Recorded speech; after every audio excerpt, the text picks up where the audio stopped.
من الشیطان الرجیم بسم اللہ الرحمن الرحیم۔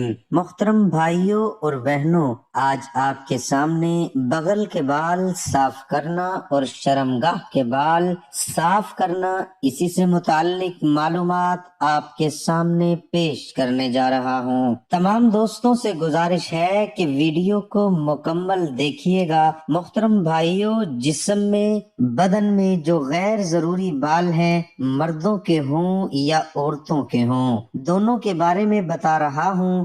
بغل کے بال ہوں یا ناف کے نیچے کے بال ہوں، آگے کی شرمگاہ کے ہوں یا پیچھے کی شرمگاہ کے ہوں، مکمل تفصیل آپ کے سامنے رکھوں گا کہ ان بالوں کو کتنے دنوں میں صاف کرنا چاہیے اور کتنے دن تک آپ کو چھوٹ ملے گی کہ اس کے بعد آپ نہیں صاف کریں گے تو آپ گنہگار ہوں گے۔ کہاں تک صاف کرنا چاہیے، پوری تفصیل آپ کے سامنے رکھ رہا ہوں۔ جیسا کہ آپ اگر دیکھنا چاہیں تو اس کے بارے میں آپ کے مسائل اور ان کا حل جلد نمبر 2 صفحہ نمبر 58 آپ کھول کر دیکھ سکتے ہیں۔ سب سے پہلا مسئلہ کہ غیر ضروری بال صاف کرنے کے بعد پانی وغیرہ سے یا کسی طرح اس کو صاف کر دینا۔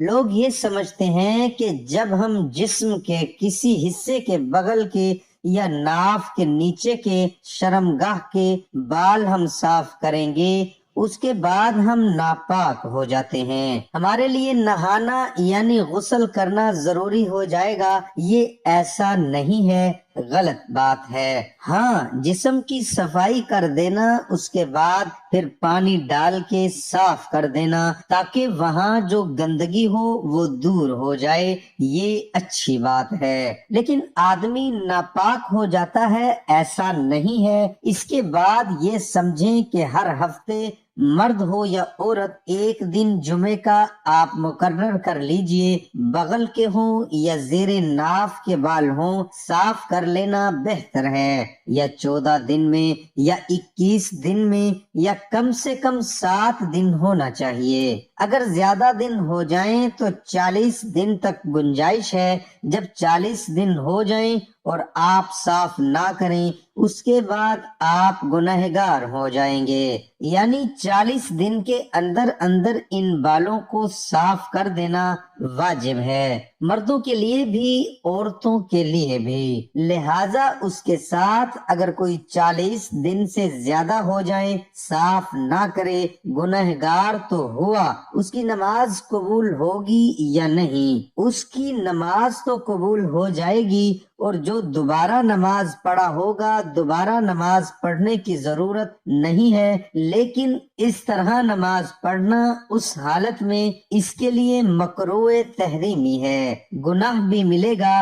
دونوں بغل کے بال صاف کریں گے، اگر بغل میں بال ہیں نہیں ہیں تو پھر کوئی بات نہیں، ناف کے نیچے سے 4 انگلی چھوڑ دیں گے، ناف جہاں پر ہے اس کے نیچے سے آپ صاف کرنا شروع کریں گے۔ اس کے نیچے سے شرمگاہ کے آگے جو پیشاب کی راہ ہے اس کے ارد گرد میں جو بھی ہیں، مرد عورت سب کے لیے بتا رہا ہوں، جتنے بھی بال ہیں ران کی جڑ تک، یعنی ران کی جڑ سے مراد یہ ہے کہ جہاں سے آپ کا پیر شروع ہوتا ہے اس کی جڑ تک آپ اس کو صاف کریں گے۔ اسی طرح یہ تو سامنے کی شرمگاہ کی بات ہے، پیچھے کی شرمگاہ میں اگر کسی کے بال ہو، پخانے کا جو راستہ ہوتا ہے اس کے ارد گرد اگر کسی کے بال نہیں ہیں تو کوئی بات نہیں ہے، صاف کرنے کی ضرورت نہیں۔ اگر کسی کے بال ہوں اس کو بھی صاف کرنا واجب ہے۔ جیسے سامنے والے شرمگاہ کے بال کو صاف کرنا ضروری ہوتا ہے، ایسے ہی پیچھے والی شرمگاہ کے بالوں کو بھی صاف کرنا واجب ہوتا ہے۔ مردوں کے لیے بہتر یہ ہے کہ وہ استرے یعنی بلیڈ وغیرہ سے صاف کرے، عورتوں کے لیے بلیڈ وغیرہ کا استعمال کرنا جائز ہے لیکن بہتر نہیں ہے، کیونکہ اس سے ان کو نقصان ہونے کا خطرہ رہتا ہے۔ اگر وہ کسی طرح مثال کے طور پہ کوئی کریم وغیرہ استعمال کر کے اس کو کو صاف کرتی ہیں تو ان کے لیے بہتر ہوگا، ورنہ بلیڈ کا استعمال جائز ہے لیکن مناسب نہیں ہے عورتوں کے لیے۔ مردوں کے لیے بلیڈ کا استعمال کرنا ٹھیک ہے، آج کل مشین موجود ہیں، ان کا استعمال کرنا جائز ہے اور یہی بہتر ہے ان کے لیے۔ اور مردوں کے لیے کریم کا استعمال کرنا یہ بھی جائز ہے لیکن مناسب نہیں ہے، کیونکہ اس سے بال صحیح طریقے سے صاف نہیں ہوتے ہیں، اس لیے علماء نے اس کو ناپسند کیا ہے، ورنہ جائز ہے۔ یہ میں نے پوری بات آپ کے سامنے رکھی ہے، اس کو سمجھیں اور لوگوں کو بتائیں، کیونکہ یہ بہت ضروری مسائل ہیں۔ اللہ تعالی ہمیں سمجھ عطا کرے۔ میں نے اس کو واضح طور پہ اس لیے بتایا ہے کہ اگر ضروری مسائل بتانے میں شرم کیا۔ محترم بھائیوں، نبی کریم صلی اللہ علیہ وآلہ وسلم نے فرمایا 5 چیزیں فطرت سے ہیں: ختنہ کرنا، زیر ناف کے بال بنانا، بغل کے بال صاف کرنا، مونچھ چھوٹی کروانا اور ناخن کاٹنا۔ محترم بھائیوں، ایک دیہاتی نبی کریم صلی اللہ علیہ وآلہ وسلم کے پاس آئے۔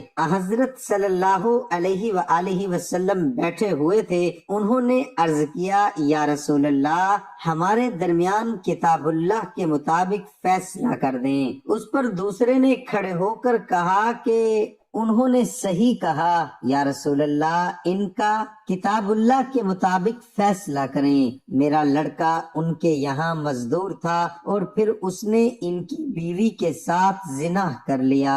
لوگوں نے مجھے بتایا کہ میرے لڑکے کو رجم کیا جائے گا، چنانچہ میں نے 100 بکریاں اور 1 کنیز کا فدیہ دیا۔ پھر میں نے اہل علم سے پوچھا تو ان کا خیال ہے کہ میرے لڑکے پر 100 کوڑے اور 1 سال کی جلا وطنی لازمی ہے۔ حضرت صلی اللہ علیہ وآلہ وسلم نے فرمایا کہ اس ذات کی قسم جس کے ہاتھ میں میری جان ہے، میں تم دونوں کا فیصلہ کتاب اللہ کے مطابق کروں گا۔ بکریاں اور کنیز تمہیں واپس ملیں گی اور تمہارے لڑکے کو 100 کوڑے اور 1 سال کی جلا وطنی کی سزا ملے گی۔ اور ایس صبح اس عورت کے پاس جاؤ اور اگر وہ اقرار کرے تو اسے رجم کر دو۔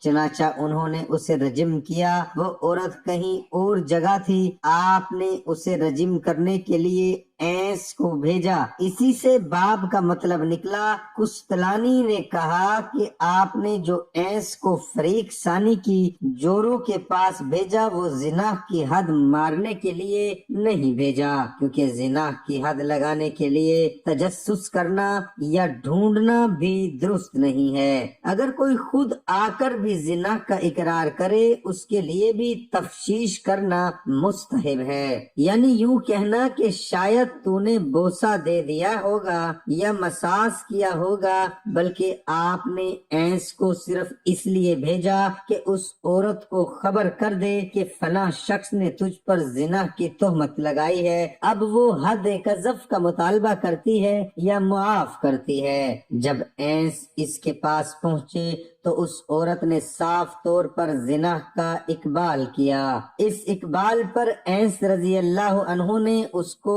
حد لگائی اور رجم کیا۔ دعا ہے کہ اللہ تعالی ہم سب کو شریعت کے مطابق زندگی بسر کرنے کی توفیق عطا فرمائے۔